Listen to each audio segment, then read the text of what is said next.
हिमाचल अभी के radio bulletin के साथ मैं भावना ठाकुर। पेश है अभी तक के प्रमुख समाचार। सबसे पहले हेडलाइंस। सीएम सुक्खू बोले, जहां सड़कें टूटी वहां इनकी बहाली को जमीन दें लोग। मुआवजा देने पर विचार कर रहे। चौपाल कोटखाई में जाना प्रभावितों का दर्द। फ्लैगशिप परियोजना से जुड़े एफसीए और एफआरए मामलों के निपटारों में तेजी लाए जाए। हर्षवर्धन बोले, जिस तरह से पहाड़ों की कटिंग होनी चाहिए थी नहीं हुई।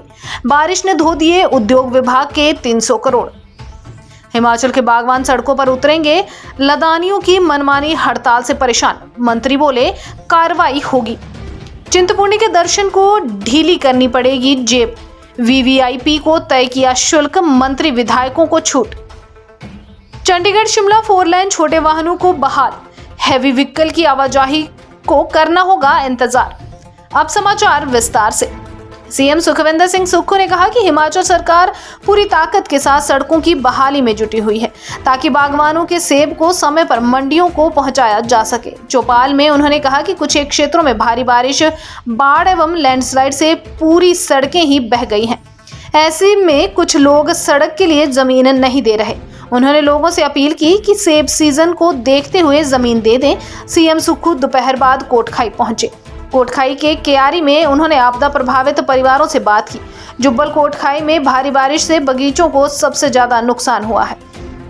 इस दौरान उन्होंने ठियोग हाटकोटी हाईवे का निरीक्षण भी किया। सीएम सुखविंदर सिंह सुक्खू ने शिमला में वन विभाग की समीक्षा बैठक की अध्यक्षता की। उन्होंने अधिकारियों को वन संरक्षण अधिनियम और वन अधिकार अधिनियम मामलों के निपटारे में तेजी लाने के निर्देश दिए ताकि विकासात्मक परियोजनाओं का कार्य शीघ्र शुरू किया जा सके। उन्होंने कहा कि Rajiv Gandhi day boarding school और हेलीपोर्ट के निर्माण जैसी महत्वाकांक्षी परियोजनाओं की समयबद्ध स्वीकृति महत्वपूर्ण है। उन्होंने प्रदेश के लोगों को लाभान्वित करने के लिए विभाग से इन परियोजनाओं से जुड़े मामलों को प्राथमिकता प्रदान करने को कहा। हिमाचल में सुख सरकार के हर्षवर्धन चौहान ने माना कि हिमाचल में 4 लेन निर्माण के लिए जिस तरह से पहाड़ों की कटिंग होनी चाहिए थी वैसी नहीं हो पाई है। उन्होंने माकपा नेता टिकेंद्र पंवर द्वारा NHAI के खिलाफ 4 लेन निर्माण में बरती गई कोताही की शिकायत का समर्थन करते हुए कहा कि NHAI को लेकर टिकेंद्र पंवर द्वारा उठाए सवाल गलत नहीं कहे जा सकते हैं।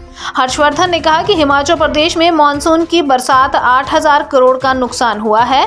इसमें अकेले उद्योग विभाग को 300 करोड़ का नुकसान हुआ है। बद्दी नालागढ़ में ज्यादा नुकसान सड़कों और पुलों को क्षतिग्रस्त होने की वजह से हुआ है। शेष समाचार ब्रेक के बाद।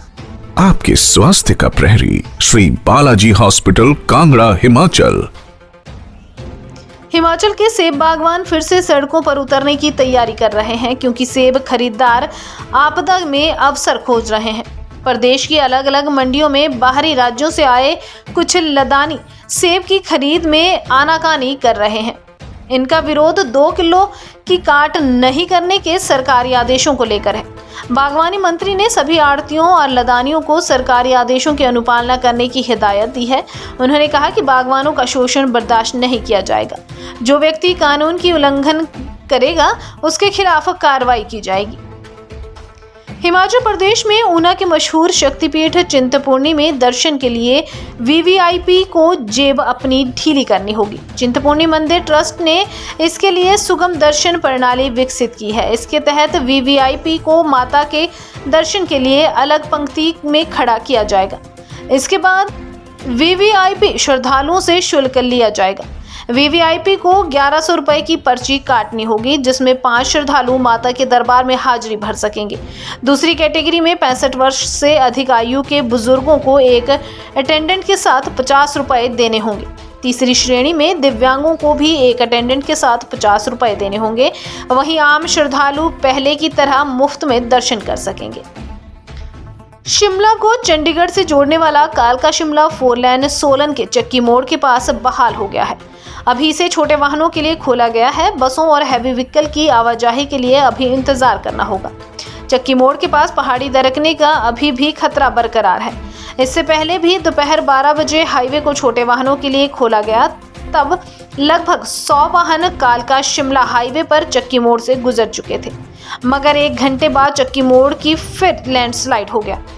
इसके बाद मौके पर जेसीबी से मलबा हटाया गया और हाईवे को फिर से 2 बजे के बाद बहाल किया गया।